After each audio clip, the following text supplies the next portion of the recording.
Now, I will give the Republicans, most of them, that benefit of the doubt. I will give a lot of Democrats that benefit of the doubt. But I'm sorry, I can't give that benefit of the doubt to the State Department because that's their job. And I can't give that benefit of the doubt to the President of the United States.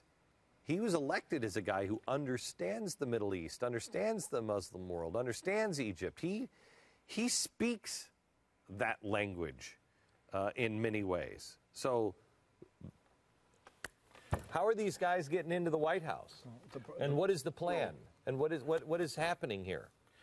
To give another example, and actually we've got Sheikh Kifa Mustafa, who lives in the Chicago area, and the federal prosecutors went into the Holy Land Foundation case, named him personally as unindicted co-conspirator. The FBI has said that he is one of the top Hamas operatives in the United States, and I broke the story back in September 2010, where we have a picture of him standing in the lobby of the top secret National Counterterrorism Center. Now, after I reported that, we began to ask questions. The FBI doubled down. Well, he's a respected leader in the Muslim community in the Chicago area. The FBI had selected him to be as part of this program, to walk him into the FBI Academy at Quantico, to walk him into the National Counterterrorism Center, when they knew exactly who he was because they had gone into federal court and said that this guy, they submitted video of him singing, "I am a member of Hamas and there is no other," in the Holy Land Foundation trial, Kifa Mustafa. And we have a picture of him standing in the lobby of the National Counterterrorism Center. That's how broke things are. They know exactly who he is, and irregardless, they're still bringing him. Why are they trying to get the blind sheik out of jail? Why is Morsi doing this? Because it's been an imperative of Egyptian Islamist politics since he's been in jail in 1993 to get him out. They've actually committed some really atrocious acts to try to get him out, including a massacre in Luxor in 1997, where 58 tourists and some policemen were brutally killed, and they left leaflets behind, including in some of the victims, demanding the blind sheikh be released. So there's been a thrum. But again, this is the head of state. They want to get him out because he's a hero. Right. And he's a hero to people like the Muslim Brotherhood. And the Muslim Brotherhood wants him out because he's one of theirs. And I think that that's what has to be said. But if that's what has to be said, we have to understand that when the blind sheikh didn't get the job done, they sent in Al-Qaeda.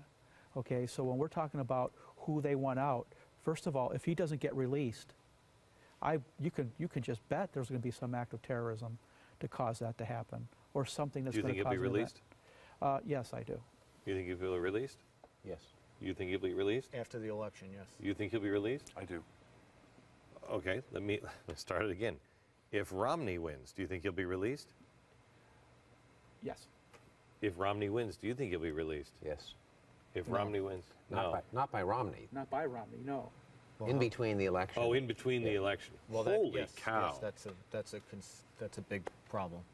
The 10 weeks after the election are a significant problem.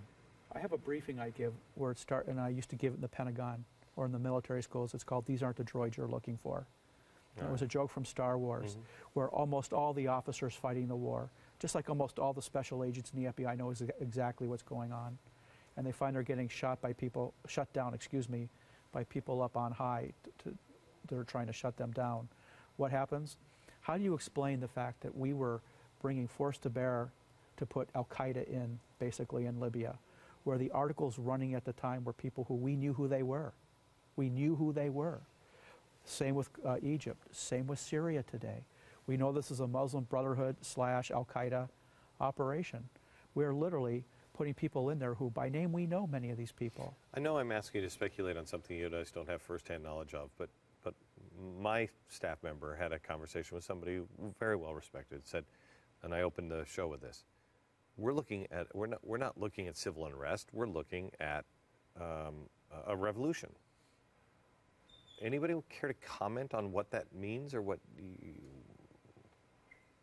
this looks like? What are we looking at? Why is the Department of Homeland Security they're gearing up for everything? We're gearing up for You know, the black helicopters are flying over our cities now, and things I've never seen before. Americans have never seen before.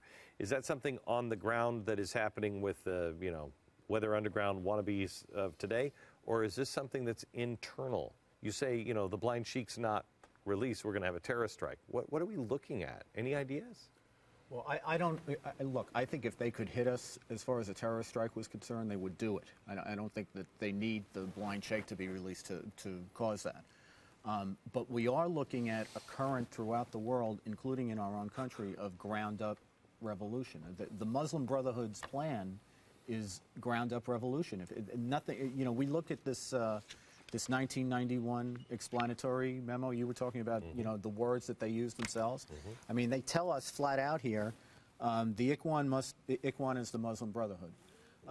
Must understand their work in America is a kind of grand jihad in eliminating and destroying the Western civilization from within and sabotaging its miserable house by their hands and the hands of the believers so that it is eliminated and God's religion is made victorious. I mean, they tell us flat out what they intend to do, and we don't always, unfortunately, listen to them. Hang on just a second. Well, the fact is, these are their own words, and they're diametrically opposed to the First Amendment of the U.S. Constitution. They are talking about this revolution they call a grand jihad, and the goal of it is to eliminate all other religions except for Islam, to establish Islam essentially as the national religion. Okay. When we come back, I guess I want to start with what do people do, and is it too late? Because this sounds really dire. Back in a minute.